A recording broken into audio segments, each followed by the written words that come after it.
Welcome students. आज हम आप लोगों को वो इम्पोर्टेंट चीज बताने जा रहे हैं, इम्पोर्टेंट थिंग बताने जा रहे हैं जो कि आपको कोई सा भी चैप्टर हो, अगर आपने ये तरीका यूज किया, ये तरीका आपने अपनाया, तो आप सारे क्वेश्चंस, कोई सा भी क्वेश्चन हो उसका आंसर देकर आ पाएंगे।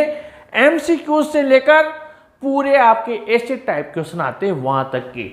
हम जो गलतियां करते हैं वो गलतियां ये है कि टीचर ने पढ़ा दिया, हमने पढ़ लिया, चैप्टर खत्म और क्वेश्चन आंसर में चले जाते हैं। वहां पर ही सबसे बड़ी दिक्कत होती है, क्योंकि क्वेश्चन का आंसर हम रटते हैं या याद करते हैं, पर चैप्टर की जो इमोशन है, चैप्टर में जो हुआ उस भावना को हम पकड़ते नहीं है।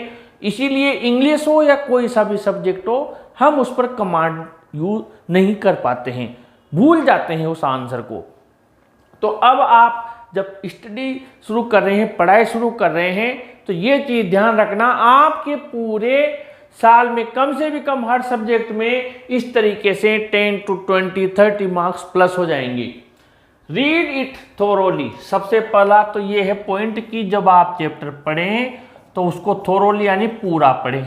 ठीक है, बहुत से बच्चे क्या करते हैं, ये पेज इतने सा हो, ये 4, 5, 7 पेज है, सरसरी सी निगाह से देख लिया। थोरोली का मतलब ध्यान पूर्वक पूरा अध्ययन करें जितना भी है। वो चैप्टर 5 पेज का है, इसका मतलब उसमें 5 पेज लायक कंटेंट है और उस 5 पेज में से आपसे क्वेश्चन वो पूछ सकता है, तो पूरा पढ़ें ध्यान से। Understand the word meanings. इसमें जितने भी कठिन शब्द आए हैं, डिफिकल्ट वर्ड्स आए हैं, उनके एंटोनिम्स हैं, उनके सिनोनिम्स हैं, वो सारे आपको देखने हैं। क्योंकि जब आप पैसेज करते हैं या फिर आपकी जो हिंदी में गद्यांश आते हैं, वो सारी चीज़ें वहाँ पर ये चीज़ें आप लोगों से पूछते हैं और कम से कम 9 मार्क्स इन सब की चीज़ों के होते हैं। यानी कि बच्चे को ये नहीं आते तो उसका पेपर 71 का रह गया, 80 का नहीं रहा, क्योंकि उसके 9 मार्क्स ये कम हो जाते हैं। ठीक है, वो अभी से ही तैयारी केवल 71 की कर रहा है, तो उसकी परसेंटेज तो वैसे भी बेकार हो गई। इसलिए आपको जो वर्ड मीनिंग्स है और जो टीचर इन चीज़ों को नहीं बताता है, आपके वो अंक कटवा सकता है। Number 3, highlight the important paragraphs. अब ये पैराग्राफ है, इसमें आपको एक पेज में 40 लाइन है। अब 40 लाइन तो बच्चा याद नहीं कर सकता, तो एक्सपीरियंस जो टीचर होता है वो 3-4 जगह पर आपको क्या करेगा, बता देगा, भैया यहाँ से क्वेश्चन पूछता है, ये डेट है, ये इम्पोर्टेंट है, ये कैरेक्टर इम्पोर्टेंट है, उसको हाईलाइट करें, ताकि जब हम उसको रिवाइज करेंगे तो सीधा हमारा ध्यान वहाँ चला जाएगा।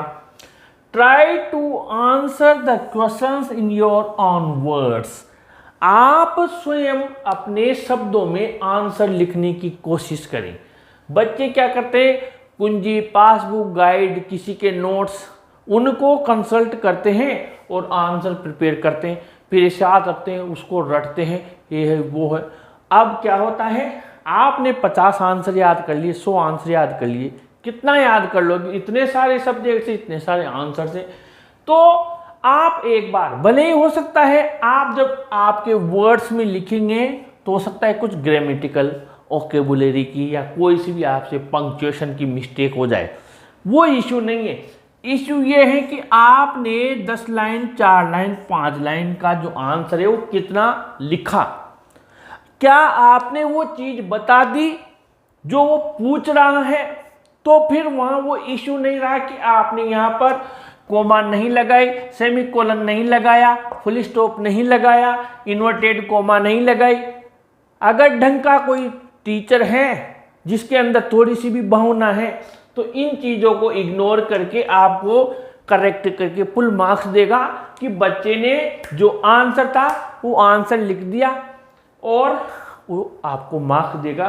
रटने वाले आंसर में क्या होगा, आपने खूब रट लिया, लेकिन जब हम एग्जाम में गए तो पूरे साल उस आंसर को अपने माइंड में एक जगह रखना नॉट एन इजी टास्क। हम क्या है उसको भूल सकते हैं। इसलिए अगर आप स्वयं लिख पा रहे हैं तो सबसे बेस्ट है आपके लिए। उसके बाद में रिवाइज द चैप्टर रेगुलरली।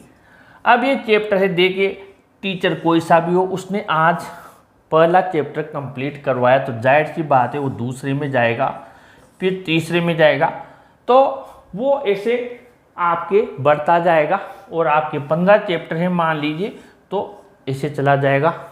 अब हम क्या करते हैं, यहाँ से इसको याद किया, यहाँ से इसको याद किया, यहाँ से इसको याद किया, लेकिन जब हम यहाँ पर 13वें चैप्टर में हैं, 13th में, तो हमारे पहला दूसरा तीसरा उतना मेमोरी में नहीं रहा। क्यों नहीं रहा? क्योंकि हम तो इनको पढ़ रहे हैं तो इन्हें याद कर रहे हैं, ये कहाँ से रहेगा। अगर मैं आपको एक ट्रिक बताता हूँ, आप चाहते हैं कि मैं 13वां 15वां कोई सा भी क्वेश्चन कोई सा भी चैप्टर पढ़ूँ, मैं पहला वाला भूलना नहीं चाहिए, मुझे 5th वाला नहीं भूलना चाहिए, तो नहीं भूलोगे। क्यों नहीं भूलोगे? ये सर तो ऐसे जा रहे हैं, इनको जाने दो, क्योंकि ये सर हैं, इनको कोर्स कंप्लीट करवाना है, हमें ऐसे चलना है, ऐसे चलना है, पहला दूसरा तीसरा, ठीक है, ये सर्कल में ऐसे चलोगे तो क्या होगा, एक दिन वापस ऐसा आएगा रिवाइज में कि आप वापस पहले चैप्टर पे आओगे। यानी रिवाइज का मतलब ये होता है हमें ऐसे घूमना है, ऐसे नहीं चलना। ऐसे चलने से कभी वो चीज़ वापस टच नहीं होती, ऐसे चलने से वो चीज़ टच होती है। यानी कि रिवाइज किया पहला फिर दूसरा, ऐसे रिवाइज करते चल रहे हैं, और हम क्या होगा, एक टाइम पीरियड में 15 दिन में, महीने में इस फर्स्ट चैप्टर पर भी आ पाएंगे। यानी कि अगर 8 महीने 10 महीने में पढ़ना है तो 7-8 बार आपका ये चैप्टर क्लियर हो जाएगा। जब कोई भी स्टूडेंट एक चैप्टर को इतना पढ़ लेता है तो फिर वो मेरिट होल्डर बनता है, वो शानदार मार्क्स लेकर आता है। हम पढ़ाते हैं आपको जितने भी चैप्टर्स अपने चैनल पर हैं, ज़्यादातर को इसी तरीके से पढ़ाया गया है, आगे भी हम ऐसे पढ़ाएंगे। और आप लोगों को इसी तरीके की तैयारी करनी है तो अपने चैनल को सब्सक्राइब कीजिए और वीडियो को भी लाइक शेयर कीजिए। Thank you.